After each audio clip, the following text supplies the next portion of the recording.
Zee TV ప్రేక్షకులకు సంక్రాంతి శుభాకాంక్షలు. మకర సంక్రాంతి అంటే సూర్యుడు మకర రాశిలో ప్రవేశించినప్పుడు చేసుకునే పండుగ.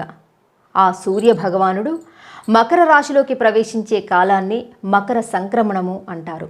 అంటే మకర సంక్రాంతి నుండి ఉత్తరాయణ పుణ్యకాలం ప్రారంభమవుతుంది.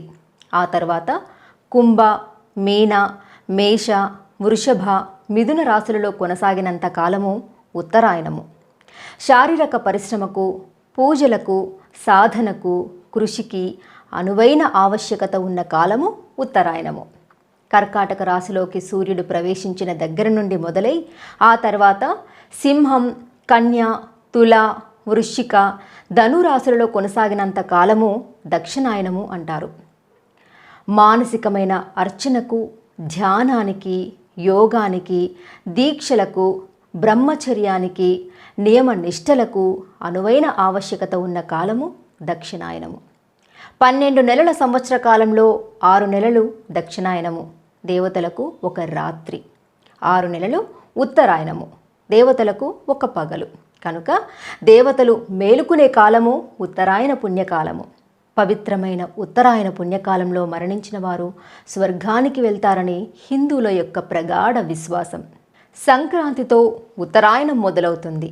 అంచేత భారతంలో స్వచ్ఛంద మరణం కలిగిన భీష్మాచార్యుడు సంక్రాంతి పర్వదినం వరకు ఆగి ఉత్తరాయణంలో రథసప్తమి అంటే మాఘశుద్ధ సప్తమి నాడు ప్రారంభించి తన పంచ ప్రాణాలను రోజునకు ఒక్కొక్క ప్రాణం చొప్పున వదులుతూ చివరకు భీష్మ ఏకాదశి అంటే మాఘశుద్ధ ఏకాదశి నాడు 5వ ప్రాణాన్ని కూడా వదిలి తనువు చాలించాడు మహాభారతంలోని మహానుభావుడైన భీష్ముడు. ఆది శంకరాచార్యులు ఈ రోజునే సన్యాసం పుచ్చుకున్నారు.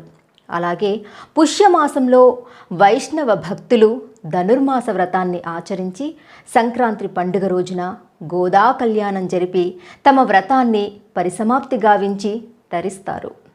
సంక్రాంతి లేదా సంక్రమణం అంటే చేరుట అని అర్థం.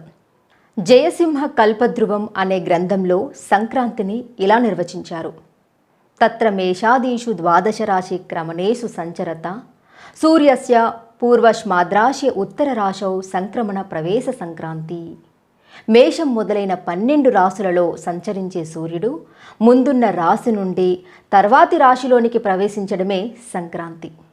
సూర్యుని చలనంలో అంటే రథయాత్రలో ఘట్టాలు 4. అవి మేష, తుల, కర్కాటక, మకర సంక్రమణాలు. వీటిలో మకర సంక్రమణాన్ని సంక్రాంతి పండుగగా వ్యవహరిస్తారు.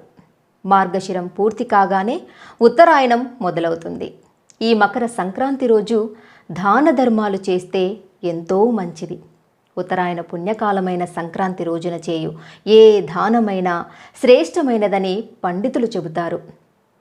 ధాన్యం, ఫలాలు, విసనకర్ర, వస్త్రం, కాయగూరలు, దుంపలు, నువ్వులు, చెరుకు ఇలా మొదలగున్నవి వారి వారి శక్తి కొలది దానం చేస్తారు. ఇది కాక ఈ కాలమందు చేయు గోదానం వలన స్వర్గవాసం కలుగుతుందని విశ్వసిస్తారు. సంక్రాంతి పండుగ సమయానికి పొలాల నుండి వచ్చే ధాన్యం ఇంటికి చేరుకుంటుంది.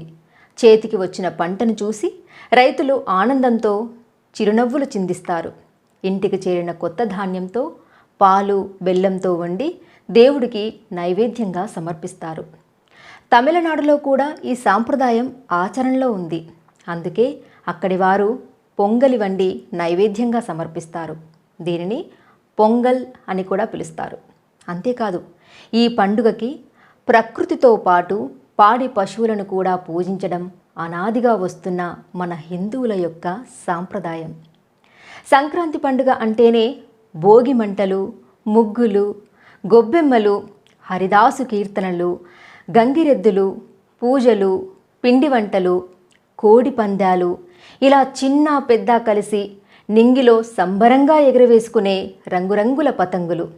భోగి రోజు బొమ్మల కొలువు నిర్వహించి చిన్నపిల్లలకి రేగిపళ్ళు, శనిగలు, పూలు, చెరుకుగడలు, కొన్ని నాణాలను కొత్త బట్టలు వేసుకున్న పిల్లలపై ఆశీర్వాద సూచకంగా కుమ్మరించి దిష్టి తీసిన తర్వాత ఈ పేరంటానికి వచ్చిన వారికి తాంబూలాలతో పాటు పసుపు కుంకుమలు పెట్టడం ఆనవాయితీగా వస్తున్న సాంప్రదాయం. ఇలా భోగి మంటలతో మొదలైన ఈ పండుగ సంక్రాంతి, కనుమ, ముక్కనుమలతో ముగుస్తుంది. ఈ సంక్రాంతి పండుగ ప్రతి ఒక్క కుటుంబానికి ఆయుర ఆరోగ్యాలను, అష్టైశ్వర్యాలను, సిరి సంపదలను తీసుకురావాలని మనసారా మా జీటీవీ తరపున కోరుకుంటూ మరో విశిష్టతతో మళ్ళీ కలుద్దాం. అంతవరకు సెలవు మరి. సర్వే జన సుఖినో భవంతు. ఈ వీడియో కనుక మీకు నచ్చినట్లయితే లైక్ చేయండి, షేర్ చేయండి, సబ్స్క్రైబ్ చేయడం మర్చిపోకండి.